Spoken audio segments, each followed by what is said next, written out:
Tunsin itseni hirviöksi todellakin. Sivushow-sirkuspelleksi. Jos katsot vanhoja kuvia, mä luulen, että se oli Dwightin aikoihin. Mä näytin aivan ankalta. Olin ottanut huuliini täytettä. Mä näytin silloin kamalalta. Pienistä parannuksista aina kauneusleikkauksiin, jotka muuttuvat katastrofeiksi, onnistuneen toimenpiteen ja epäonnistuneen lopputuloksen välinen raja on äärimmäisen ohut. Adjator-injektin antamista. Tämä huuleni tuli tänne asti tukkiakseen nenäni. Uskokaa pois, ette halua joutua tilanteisiin, joista aiomme kertoa tässä videossa. Pysykää kuulolla. Tässä on 20 esimerkkiä siitä, kuinka kauneusleikkaukset ovat menneet liian pitkälle. Numero 1. Farrah Abraham. Tässä on mitä tapahtui, kun Farrah Abraham, nuori ja kaunis Teini-äidit-sarjan tähti, astui kauneusleikkausten maailmaan. Historiaan kuului jo rintojen suurennus ja leuan implantti, mutta Farrahin viimeisin kokemus huulten täyteaineista sai odottamattoman käänteen.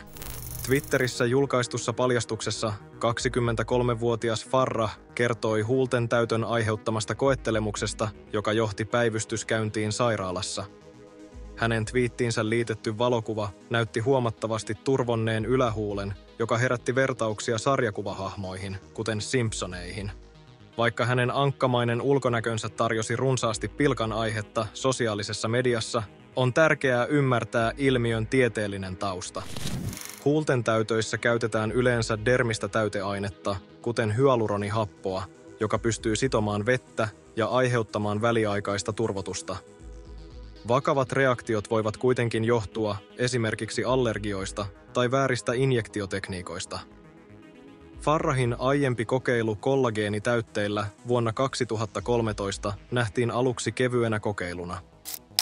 Tämä viimeisin tapaus kuitenkin korostaa kauneusprosessien arvaamattomuutta. Farrahin matka kauneusleikkausten maailmaan alkoi vuonna 2012 leuan implantilla, päätöksellä, jota hän lopulta katui ja poistatti myöhemmin. Hänen halukkuutensa puhua näistä kokemuksista avoimesti, olipa kyseessä sitten The Doctors-ohjelma tai Bethany Frankelin keskusteluohjelma, tarjoaa arvokasta näkökulmaa ihmisten monimutkaisiin suhteisiin kosmeettisten parannusten kanssa. Numero 2. Tara Reid. Energinen näyttelijä, joka nousi kuuluisuuteen elokuvien kuten American Pie ja Van Wilder kautta, joutui intensiivisen median huomion kohteeksi, kun hänen pyrkimyksensä fyysiseen täydellisyyteen päättyivät katastrofiin.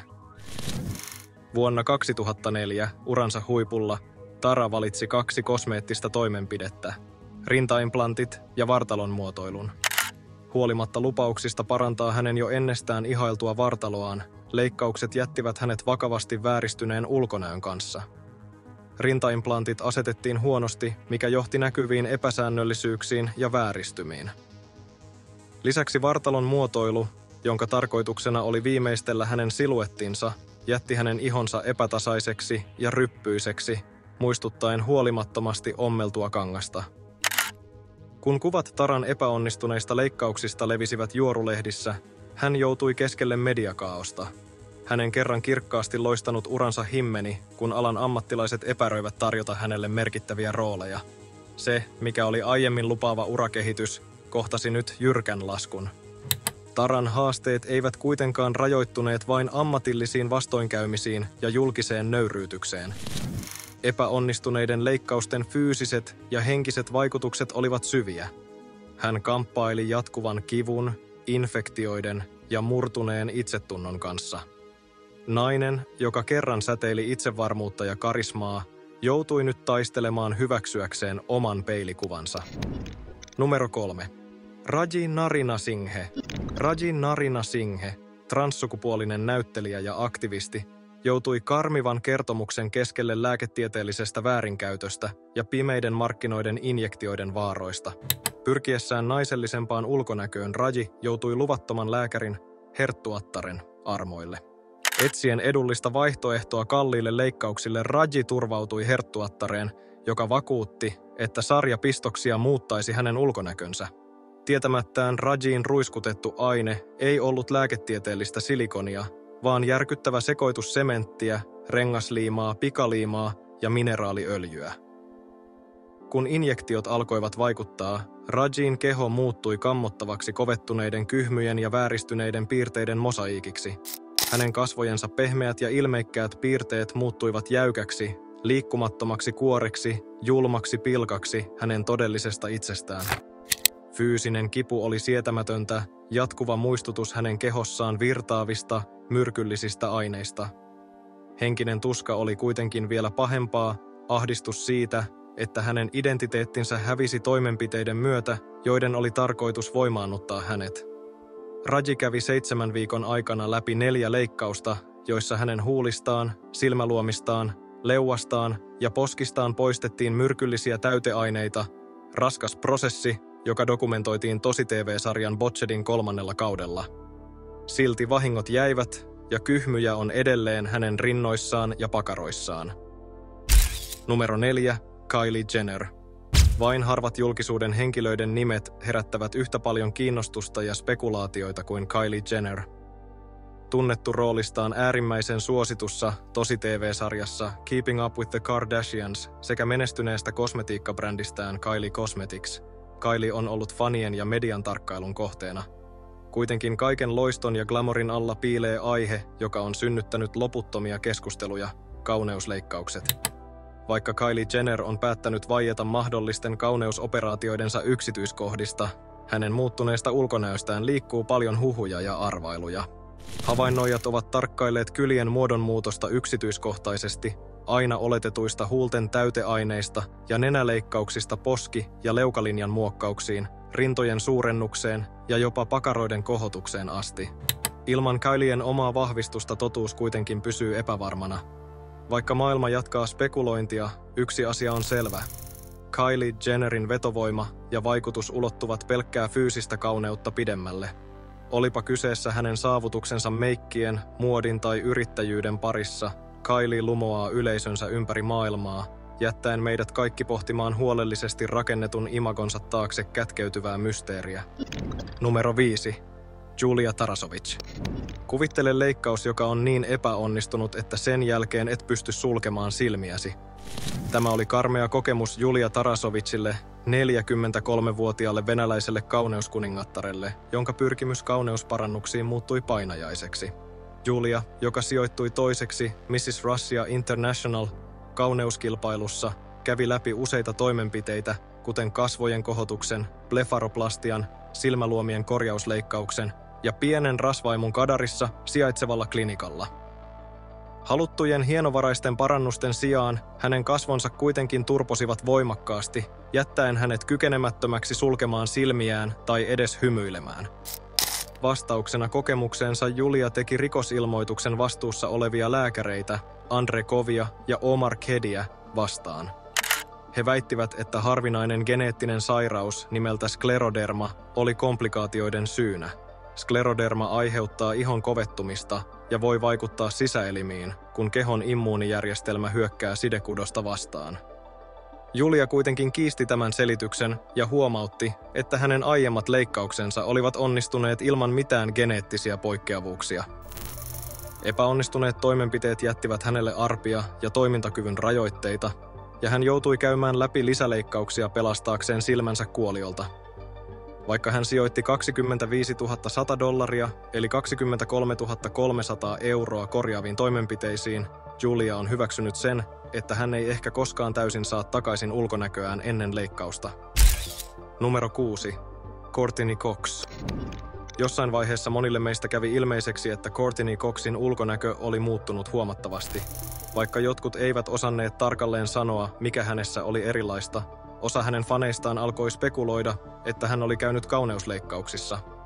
Vuosien hiljaisuuden jälkeen Courtney avautui viimein vuonna 2017 leikkauksistaan. Hän paljasti poistaneensa kaikki täyteaineensa ja pyrkivänsä säilyttämään luonnollisemman ilmeen. Ilmaisten helpotustaan siitä, että hän tunsi jälleen olevansa oma itsensä, hän myönsi ikääntymisen väistämättömyyden ja korosti luonnollisen ilmeen sekä kasvojen liikkeen merkitystä. Hän painotti, että vaikka täyteaineet ovat suosittuja julkisuuden henkilöiden keskuudessa, ne eivät ole kenenkään ystävä. Numero 7. April Brown. Halu näyttää kauniilta motivoi monia, mutta harva menee äärimmäisyyksiin, kuten April Brown pyrkiessään saavuttamaan ihanteellisen ulkonäkönsä. Aprilin matka menestyvästä salonkityön omistajasta varoittavaksi esimerkiksi sääntelemättömän plastiikkakirurgian vaaroista on todella hämmästyttävä. Halutessaan korostaa ulkonäköään April valitsi maanalaisen tekijän suorittaman pakarainjektion. Tietämättään tämä päätös johti kauhistuttaviin tapahtumiin, jotka huipentuivat hänen käsiensä ja jalkojensa amputaatioon. Kylpyhuonetiivisteen kaltaista teollisuustason silikonia sisältäneet injektiot aiheuttivat vakavia vaurioita ja laajan infektion, joka vei Aprilin hengenvaaralle. Valitettavasti tämä on riski, kun ihmiset luottavat henkensä pätemättömien henkilöiden käsiin. Tämän jälkeen April kävi läpi uskomattomat 27 leikkausta, joissa poistettiin infektoituneet alueet. Vaikka hänen mielensä oli aluksi murtunut, hän ei suostunut luovuttamaan. Pian hänelle selvisi, että myös hänen pakaransa täytyi poistaa, koska infektio oli levinnyt. Päättäväisenä voittamaan vastoinkäymiset, hän sopeutui elämään proteesien kanssa, osoittaen hämmästyttävää sitkeyttä omaksuessaan uuden normaalinsa. Hänen tarinansa on voimakas muistutus siitä, että halvat leikkaukset pimeillä markkinoilla johtavat usein kohtalokkaisiin seurauksiin. Nyt hän pohtii kokemustaan ja korostaa oppineensa läksynsä. Hän ei enää koskaan pidä kehoaan itsestäänselvyytenä. Numero 8. Anastasia Polishchuk. Anastasia Polishchuk, alun perin Kiovasta, Ukrainasta, ryhtyi useisiin kauneusoperaatioihin, kuten botoksiin, hammaslaminaatteihin, leuan ja leukalinjan muokkaukseen sekä rasvaimuun. Vaikka nämä toimenpiteet ovat yleisiä kauneudenhoidon maailmassa, huomionarvoiseksi nousee se, kun tarkastellaan hänen muutostensa lopputuloksia. Anastasia aloitti kauneusparannuksiin keskittyvän matkansa 26-vuotiaana, ja tämä valinta johdatti hänet epätavalliselle polulle. Mikä erottaa hänen tarinansa muista, on se, että hän päätti itse pistää täyteaineita, usein turvautuen verkosta löytyviin opastusvideoihin. Hän vakuuttaa itse varmasti noudattavansa tiukkoja sterilointimenetelmiä välineilleen ja antavansa aineen potilasta hoitavan lääkärin tavoin. Hänen uskonsa omiin kykyihinsä on horjumaton. Päättäväisen täydellisyyden tavoittelunsa seurauksena Anastasia kantaa nyt kasvoillaan erittäin korostuneita poskipäitä, joita hän on määrätietoinen ylläpitämään. Hän jopa tavoitteli tunnustusta maailman korostuneimmista poskipäistä. Vuoden 2020 haastattelussa hän vahvisti vakaumuksensa jatkaa täyteaineiden itsenäistä pistämistä, huolimatta huolestuneiden lääkärien varoituksista ja heidän tyrmistyksestään hänen päätöksensä suhteen. Numero 9. Vishal Thakkar. Näennäisesti tavallisten kauneusoperaatioiden maailmassa piilee odottamattomien painajaisten mahdollisuus. Astuu esiin Vishal Thakkar, menestynyt liikemies ja omistautunut perheenisä. Ulkoisista saavutuksistaan huolimatta Vishal kamppaili syvälle juurtuneen epävarmuuden kanssa nenänsä ulkonäöstä. Vuonna 2006 hän aloitti muutosmatkan valitsemalla rinoplastian eli nenäleikkauksen, jonka suoritti arvostettu plastiikkakirurgi Mumbaissa, Intiassa. Kuitenkin, mitä oli tarkoitus olla yksinkertainen nenän hienosäätö, muuttui kammottavaksi kokemukseksi, kun kirurgi teki vakavia virheitä. Pienten muutosten sijaan, joita Vishal toivoi, kirurgi päätyi tekemään radikaaleja toimenpiteitä, poistaen merkittäviä osia rustosta ja luusta. Herättyään nukutuksesta Vishal oli musertunut huomatessaan, että hänen nenänsä oli täysin kadonnut, jättäen näkyvän aukon hänen kasvojensa keskelle. Epäonnistunut leikkaus laukaisi Vishalille fyysisen ja henkisen kärsimyksen vyöryn. Hän kärsi jatkuvista tulehduksista, hengitysvaikeuksista sekä syvästä menetyksen ja toivottomuuden tunteesta. Kerran itsevarma ja seurallinen Vishal vetäytyi maailmasta häpeän ja nolostuksen kalvamana. Kun vahinkojen täysi laajuus paljastui, Vishalin elämä alkoi hajota. Hän menetti työnsä, avioliittonsa hajosi ja hän vaipui syvään masennukseen. Kerran elinvoimainen ja menestynyt henkilö oli nyt pelkkä varjo entisestä itsestään, kaikki johtuen leikkauksesta, jonka oli tarkoitus parantaa hänen itseluottamustaan ja ulkonäköään. Numero 10. Jackie Stallone. Jackie Stallone, 91 vuotta, puhui avoimesti kauneusleikkauskatumuksistaan ja huomautti, kuinka epäonnistuneet toimenpiteet ovat saaneet hänet näyttämään hamsterilta, jonka posket ovat täynnä saksanpähkinöitä. Henkilökohtaisessa haastattelussa hän kertoi hiljattaisesta sydänkohtauskriisistään ja pohti haastavaa vuotta, johon kuului hänen tyttärensä Tonin ja lapsenlapsensa Sagen traagiset kuolemat, molemmat hänen kotonaan.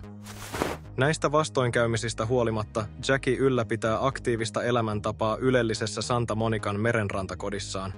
Hän käy tap-tanssitunneilla 3 viikossa, treenaa henkilökohtaisen valmentajan kanssa 2 viikossa ja omistaa 2 tuntia päivittäin pianon soitolle. Jackie välttää praameita Hollywood-tapahtumia, mutta uskoo toimivansa esimerkkinä vanhemmille ihmisille. Hänen mukaansa, kun täytin 50, minusta tuli roolimalli elokuvatähdille, koska ikääntyminen ja menestyminen on heidän suurin pelkonsa. Kuitenkin, mitä vanhemmaksi tulen, sitä suositummaksi huomaan tulevani. Numero 11. Sharon Osbourne. Vuonna 2021 Sharon Osbourne kävi läpi 5 tunnin täyden kasvojen kohotusleikkauksen odottaen saavansa toivomansa lopputuloksen. Kuitenkin hän kohtasi pahimman painajaisensa herätessään leikkauksesta, verraten ulkonäköään Kykloppiin, koska hänen toinen silmänsä näytti erilaiselta kuin toinen. Lisäksi hän tunsi olevansa kuin muumio kasvonsa ollessa siteiden peitossa leikkauksen jälkeen. Tunnettuna avoimuudestaan kauneusleikkauksia kohtaan, Sharon oli aiemmin kannattanut tällaisia toimenpiteitä. Vuoden 2021 tapahtuma kuitenkin muutti hänen näkökulmansa merkittävästi. Huhtikuun 2023 haastattelussa hän paljasti, että kokemus oli saanut hänet luopumaan uusista leikkauksista ja myönsi: "Viimeisessä kasvojen kohotuksessa menin todella liian pitkälle ja nyt olen sitä mieltä, että ei enää yhtäkään." Numero 12. Heidi Montag. Heidi Montag, tunnettu roolistaan Laguna Beach-sarjassa, oppi tärkeän läksyn ilmaisilta vaikuttavien tarjousten todellisesta hinnasta. Hän aloitti laajan kauneusleikkausmatkan, päätöksen, jota hän nyt katuu. Hänen matkansa alkoi houkuttelevalla tarjouksella ilmaisista kosmeettisista parannuksista, jotka lupasivat tuhansien dollarien arvoisia toimenpiteitä ilman kustannuksia. Kuitenkin todellisuus oli kaukana hänen odotuksistaan. Läpikuljettuaan uuvuttavan 16 tunnin leikkauksen, joka sisälsi 10 toimenpidettä 1 päivän aikana, Heidi kohtasi lisää haasteita, kun hänelle annettiin liiallinen määrä opioidikipulääkkeitä, mikä vei hänet äärirajoilleen. Tämä jätti hänet haavoittuvaksi ja herkäksi pitkän toipumisprosessin aikana. Vasta 23-vuotiaana hän oli jo käynyt läpi useita toimenpiteitä, kuten otsankohotuksen, leuan pienennyksen ja botuliinitoksiini-injektiot. Kokemustaan pohtiessaan Heidi myöntää, ettei hän koskaan oikeasti tarvinnut näitä leikkauksia. Hänen neuvonsa niille, jotka harkitsevat kauneusleikkauksia epävarmuuden vuoksi ulkonäöstään, on hakea tukea ammattilaisilta ja läheisiltä ja tutkia tunteidensa juurisyitä. Vaikka Heidi ei vastusta kauneusleikkauksia, hän haluaa tuoda esiin vartalon muokkaamisen vähemmän hohdokkaat puolet. Hän korostaa, että ihmiset näkevät usein vain ennen ja jälkeen kuvat, mutta eivät huomaa toipumisen haasteita ja vaikeuksia. Ja minulle tehtiin myös hieman muotoilua selästäni sekä vähän sisä- ja ulkoreisien rasvaimua. Numero 13. Katie Price. Katie Price jakaa avoimesti kokemuksiaan kauneusleikkauksista, mikä poikkeaa monien muiden julkisten salailusta. Katie Price has gone through 16 different cosmetic procedures over the last 21 years. Hän myöntää käyneensä lukuisissa toimenpiteissä ja vertaa leikkaustensa määrää pitkään apteekkikuittiin. Varhaisen mallinuransa aikana hän säilytti enimmäkseen luonnollisen ulkonäön, mutta hänen lähestymistapansa muuttui ikääntyessä. Aluksi hän epäröi muuttaa kasvojaan, mutta 30-vuotiaana hän alkoi hyödyntää kosmeettisia parannuksia ja jatkaa niitä edelleen 43-vuotiaana. Vuosien aikana hän on erityisesti suurentanut rintojaan ja muokannut nenäänsä, ja vuonna 2011 hän ylpeästi julisti itsensä täysin muoviseksi. Seuraavina vuosina muutokset jatkuivat, mukaan lukien täyteläisemmät huulet ja viimeistellympi kasvojen ilme. Näistä muutoksista huolimatta on herännyt huolia hänen terveydestään leikkausten tiheyden ja laajuuden vuoksi, mikä on saanut osan plastiikkakirurgeista, kuten tohtori Scofelaksin, ilmaisemaan huolensa. Numero 14. Cardi B. Cardi B, suosittu amerikkalainen rap-artisti, tunnetaan suorista lyriikoistaan ja rohkeasta persoonastaan. Hän on yhtä avoin myös kokemuksistaan plastiikkakirurgian parissa ja virheistä, joita hän on sillä saralla tehnyt. Äskettäin hän kertoi Instagram-livessä päätöksestään poistattaa takapuoli-implantit, jotka sisälsivät pääasiassa biopolymeerejä. Hän kuvaili toimenpidettä hurjaksi ja kehotti seuraajiaan painokkaasti välttämään kyseistä hoitomuotoa. Cardi B myönsi, että hän tunsi itsensä pakotetuksi ottamaan implantit työskennellessään strippausalalla. Hän maksoi vain $800 saadakseen ne erään naisen asentamina kellarissa. Biopolymeerien vaarana on täyteaineen mahdollinen liikkuminen ympäri kehoa, minkä riskiä korostavat väitteet, joiden mukaan sama nainen olisi vastuussa tappavasta tapauksesta samanlaisten injektioiden yhteydessä. Cardi B:n kielteinen asenne biopolymeerejä kohtaan ei kuitenkaan tarkoita, että hän vastustaisi kaikkea plastiikkakirurgiaa. Hän myönsi avoimesti valinneensa nenäleikkauksen korjatakseen perimäänsä nenän muotoa, johon hän ei ollut tyytyväinen. Cardi B:n mukaan itsensä parantaminen on täysin hyväksyttävää, kunhan se tehdään harkiten ja turvallisuudesta huolehtien. Numero 15. Priscilla Presley. Priscilla Presley muistetaan aina legendaarisen Elvis Presleyn entisenä vaimona. Hän on kuitenkin myös vakiinnuttanut asemansa menestyvänä yrittäjänä, mukaan lukien vaateliikkeen ja tuoksusarjan perustajana.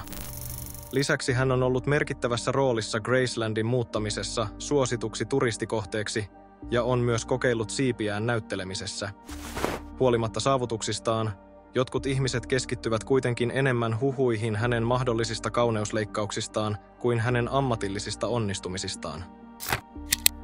Mitään tarkkoja tietoja mahdollisista toimenpiteistä ei ole vahvistettu ja eri lähteiden raportit ovat ristiriitaisia. Kunnes Priscilla itse käsittelee näitä huhuja, ne todennäköisesti jatkuvat. Lääkärit, jotka ovat analysoineet Priscillasta otettuja valokuvia ilman, että olisivat hoitaneet häntä, ovat ehdottaneet, että hänelle on saatettu tehdä laajoja kosmeettisia toimenpiteitä. Yksi lääkäri huomautti, että hänen poskissaan vaikuttaisi olevan ylimääräistä täyteainetta, joka vaikuttaa hänen kykyynsä avata silmänsä täysin. Toinen lääkäri havaitsi viitteitä kasvojen kohotuksesta, kun taas toiset spekuloivat mahdollisista ihon käsittelyistä, jotka olisivat saattaneet aiheuttaa kasvoille pysyviä vaurioita. Lisäksi Priscillan väitetään joutuneen huijariksi osoittautuneen kosmeettisen kirurgin, tohtori Daniel Serranon, uhriksi. Hän oli tiettävästi antanut teollisuuslaatuisia silikoni-injektioita väittäen niiden olevan botuliinitoksiinia Hollywoodin seurapiiritapahtumissa. Numero 16. Anne. Kauneusleikkaukset nuorekkaamman ulkonäön saavuttamiseksi ovat yleisiä, mutta oletko koskaan miettinyt leikkauksia, joilla pyritään näyttämään vanhemmalta? Anne, joka tuli isoäidiksi 47-vuotiaana, kohtasi kiusallisen tilanteen, kun häntä luultiin oman poikansa tyttöystäväksi. Lisäksi nuorempien miesten ei-toivottu huomio ja sen aiheuttamat ongelmat hänen ihmissuhteissaan ajoivat hänet murtumispisteeseen. Kyllästyneenä yhteiskunnan sekaannukseen ja ikätovereidensa kateuteen, Anne teki rohkean päätöksen. Hän valitsi toimenpiteet, jotka vanhensivat hänen ulkonäköään merkittävästi. Hän piti nuorempien miesten flirttailua rasittavana ja halusi ratkaisun, joka estäisi sen. Annen matka epätavallisen plastiikkakirurgian pariin kuvastaa halua elää ilman väärinkäsityksiä ja nuorekkaan ulkonäön tuomia monimutkaisuuksia. Vanhettamalla ulkonäköään tarkoituksellisesti, hän toivoi saavansa takaisin normaalin elämän ja vakauden ihmissuhteissaan sekä sosiaalisissa tilanteissaan. Tämä päätös, vaikka epätavallinen, kertoo paljon siitä, mihin yksilöt ovat valmiita ryhtymään tavoitellessaan henkilökohtaista tyytyväisyyttä ja yhteiskunnallista hyväksyntää. Numero 17. Nikki Cox. Nikki Cox, joka tunnettiin kauneudestaan ja lahjakkuudestaan, hurmasi katsojat upeilla roolisuorituksillaan suosituissa sarjoissa, kuten Unhappily Ever After, The Norm Show ja Las Vegas. Menestyksestään huolimatta, Nikki tunsi halua raikastaa ulkonäköään ja palauttaa nuorekkaan viehätyksensä. Hän valitsi kauneusleikkaukset toteuttaakseen visionsa, mutta päätös toi mukanaan odottamattomia seurauksia. Parannusten sijaan toimenpiteet johtivat liioiteltuihin piirteisiin, kuten täyteläisiin huuliin ja turvonneisiin poskiin, jotka poikkesivat merkittävästi hänen luonnollisesta ulkonäöstään. Fanit, jotka olivat järkyttyneitä hänen muuttuneesta ulkomuodostaan, ilmaisivat sekä huolta että uteliaisuutta, mikä herätti laajaa spekulaatiota hänen tekemistään leikkauksista.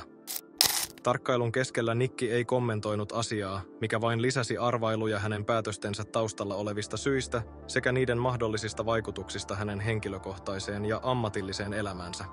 Hänen muutostaan ympäröivä mysteeri kasvatti entisestään hänen salaperäistä auraansa, vahvistaen hänen asemansa kiehtovana hahmona viihdemaailmassa. Numero 18. Christina Bootle.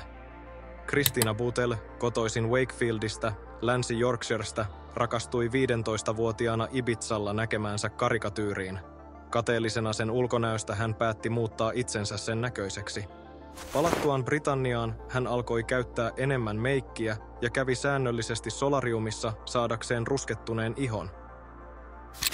Työskennellen ahkerasti hän rahoitti ensimmäisen rintojen suurennusleikkauksensa vuonna 2001 ollessaan 17-vuotias ja avasi samana vuonna oman kampaamonsa.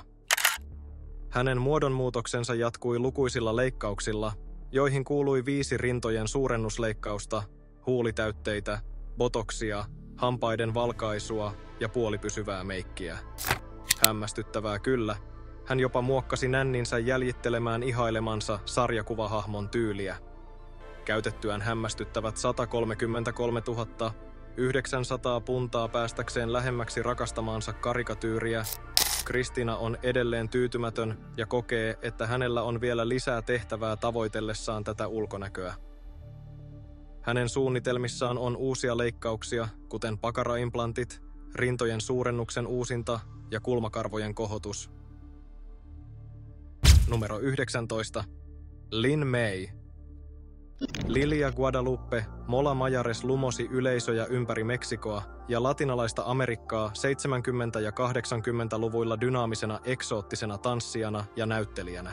Kuitenkin ajan kuluessa ja ikääntymisen myötä Lin May tunsi tarvetta hakeutua kauneusleikkauksiin, mikä merkitsi käännekohtaa hänen elämässään. Yhteiskunnallisten odotusten ja ikääntymisen pelon motivoimana Lin May aloitti valitettavan matkan. Pyrkiessään korjaamaan synnynnäistä kasvonpiirteen poikkeamaa, hän joutui epäonnistuneen kauneustoimenpiteen pauloihin. Harrastelijamainen yritys säilyttää nuorekas ulkonäkö johti vauvavahan injektioon hänen poskipäihinsä, mikä käynnisti katastrofaalisen tapahtumaketjun. Lin Mayn epäonnistuneen kosmeettisen toimenpiteen jälkiseuraukset tekivät hänestä lähes tunnistamattoman. Useat korjaavat leikkaukset, joiden tarkoituksena oli kumota alkuperäiset vahingot, vain muuttivat hänen ulkonäköään entisestään. Laajalle levinneet valokuvat havainnollistavat hänen kokemansa syvän muodonmuutoksen, jossa hänen luonnollinen vetovoimansa muuttui kasvoiksi, joita leimaavat epäsuhdat. Numero 20. Alicia Amira. Alicia Amiran elämän keskipiste on ollut ikonisen Barbien esikuvan seuraaminen, jopa siinä määrin, että hän jätti työnsä omistautuakseen täysin elävän nuken roolille. Perinteisessä perheessä kasvanut Alicia noudatti tavanomaista tyyliä 18-vuotiaaksi asti, kunnes yliopistovuosinaan hän aloitti muodonmuutoksensa tatuoinneilla. Halutessaan tehdä radikaalimpia muutoksia, hän säästi 25-vuotiaaksi mennessä 3500 puntaa kasvattaakseen kuppikokoaan D-stä J-hin. Muutettuaan Lontoosta Tukholmaan Ruotsiin hän jatkoi tavoitettaan erilaisilla kauneustoimenpiteillä, kuten botoksilla, kulmakarvojen kohotuksilla, täyteaineilla, nenäleikkauksella ja rintojen suurennuksella. Itseään bimboksi identifioiva Alicia tavoittelee plastiikkakirurgista estetiikkaa ja hakee yhä lisämuutoksia, kuten pakaraimplantteja ja enemmän nukkea muistuttavaa nenää. Saavutettuaan visionsa Alicia pyrkii nyt rohkaisemaan muita naisia omaksumaan bimbo-identiteettinsä. Hän on perustanut verkossa toimivan bimbo-koulun jakaakseen kokemuksiaan ja näkemyksiään. Kiitos katsomisesta, nähdään seuraavassa videossa.